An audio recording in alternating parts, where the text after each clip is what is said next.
நான் ரத்னா மனோகர், திருப்பூர் தெற்கு மாவட்ட தலைவராக இருக்கிறேன். தமிழக அரசியலில் நாம் தமிழர் கட்சி 2010ஆம் ஆண்டு தொடங்கப்பட்டு இன்றைக்கு கோடிக்கணக்கான மக்களின் பேராதரவோடு மிகச் சிறப்பாக நடைபெற்று வருகிறது. தமிழ்நாட்டில் உள்ள இளைஞர்களும் மாணவ மாணவிகளும் அனைத்து நிலை மக்களும் இப்பொழுது ஆதரிக்கக்கூடிய கட்சியாக நாம் தமிழர் கட்சியாக இருக்கிறது. தமிழ்நாட்டிலே வளரும் கட்சி என்று சொன்னால் அது நாம் தமிழர் கட்சி மட்டும்தான். திமுகவில் உள்ள ரெண்டு கட்சிகளிலுமே இளைஞர்களுடைய எண்ணிக்கை குறைந்து கொண்டு வருவது மட்டுமல்ல, புதிதாக சேர்வதும் முற்றிலுமாக நிறுத்தப்பட்டுள்ளது. அனைத்து ஆய்வு முடிவுகளிலுமே வளரும் கட்சியாக நாம் தமிழர் என்பது நிறுவனம் செய்யப்பட்டிருக்கிறது. தமிழக அரசியல் நாம் தமிழர் கட்சிக்கு முன்பு, நாம் தமிழர் கட்சிக்கு பின்பு என்று சொல்லக்கூடிய வகையில் இன்றைக்கு நாம் தமிழர் கட்சி மிக பெருவாரியான மக்கள் ஆதரித்து மிக சிறப்பாக வளர்ந்து கொண்டிருக்கு. அதற்கு ஆதாரமாக 1% வாக்கு வங்கியில் ஆரம்பிக்க 2016 தேர்தலில் 1% வாக்கு வாங்கிய நாம் தமிழர் கட்சி தற்பொழுது 2019 அது 3.8% வாக்காக மாறி 2021 சட்டமன்ற தேர்தலிலே 6.8 என்ற 7% வாக்கை பெற்று தமிழக அரசில் மிகப்பெரிய ஒரு மறுமலர்ச்சியை உருவாக்கியிருக்கிறது. இன்று தமிழகம் மட்டுமல்ல, பிற மாநிலங்கள் மட்டுமல்ல, டெல்லியில் உள்ள அனைத்து அரசியல் வல்லுநர்களும் கவனித்து உற்று நோக்கக்கூடிய கட்சியாக நாம் தமிழர் கட்சி இருக்கிறது. அந்த கட்சியினுடைய பொதுக்குழு கூட்டம் இன்று மிகச் சிறப்பாக நடைபெற்றுக் கொண்டிருக்கிறது. வருகின்ற 2024 தேர்தலிலுமே மிகப்பெரிய பங்களிப்பை நாம் தமிழர் கட்சி செய்ய இருக்கிறது.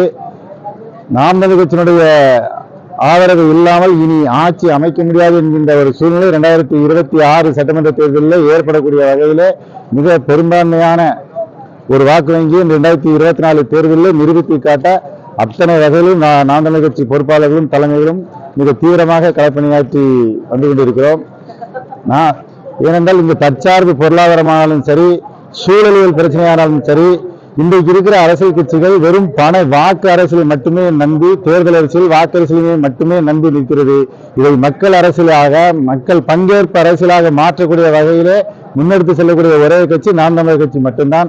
அதனால்தான் ஜனநாயக சக்திகளும் இளைஞர்களும் பெருமளவில் நாம் தமிழர் கட்சியை நோக்கி படையெடுத்து வந்து கொண்டிருக்கிறார். இதனுடைய வளர்ச்சியை வருகின்ற ஒவ்வொரு தேர்தலும் நாம் காண்பது உறுதி. அனைவருக்கும் வணக்கம். நான் ஈரோடு மேற்கு மாவட்ட செயலாளர் தாண்டவமூர்த்தி. நாம் தமிழர் கட்சியில இன்னைக்கு எல்லா இளைஞர்களும் பொதுமக்கள் எல்லாருமே மிக திரளா சேர்றதுக்கான காரணம் என்னன்னா, ஐயா நம்மாழ்வார் இறந்தபோது, நம்ம நம்மாழ்வார் உயிரோடு இருந்தபோது அவர் செய்த காரியங்களிலே நம்ம பங்கெடுக்க முடியவில்லையே என்று நிறைய பேர் நம்மள வருத்தப்பட்டிருப்பாங்க. அதே மாதிரி ஐயா அப்துல் கலாம் அவருடைய பணிக்காலம் முடிஞ்சு அவர் சில நற்பணிகள் செய்யும் பொழுது அவரோட இணைந்து பணியாற்ற முடியவில்லையே என்று நிறைய பேர் கவலைப்பட்டிருப்பாங்க.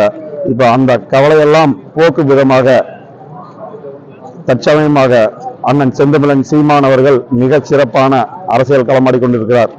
அந்த வருத்தப்படுபவர்கள் எல்லாம் இனிமேலும் நாம் இன்னொரு வாய்ப்பை நாம் இழந்துவிடக்கூடாது என்று எண்ணி சாரையாக நாம் தமிழர் கட்சியிலே இணைந்து ஒரு தூய்மையான அரசியலை தமிழ்நாட்டை வலிமைப்படுத்துவதற்காகவும் வளமைப்படுத்துவதற்காகவும் அணிதிரண்டு இன்னைக்கு களமாடிக்கொண்டிருக்கின்றோம். வருகின்ற சட்டமன்ற தேர்தலில் கண்டிப்பா நாம் தமிழர் கட்சி ஆட்சியை அமைக்கும். இது கண்டிப்பா நடக்க போகுது. அதற்கு முன்னோட்டமாக வருகின்ற பாராளுமன்ற தேர்தலில் 1 கோடி வாக்குகள் இலக்கை வைத்து நாம் தமிழர் கட்சி களமாடிக்கொண்டிருக்கிறது. அனைத்து பொதுமக்களும் இன்று அதை ஏற்று நாம் தமிழர் கட்சிக்கு பெருவாரியான ஆதரவை தெரிவித்துக் கொண்டிருக்கின்றார்கள். நன்றி.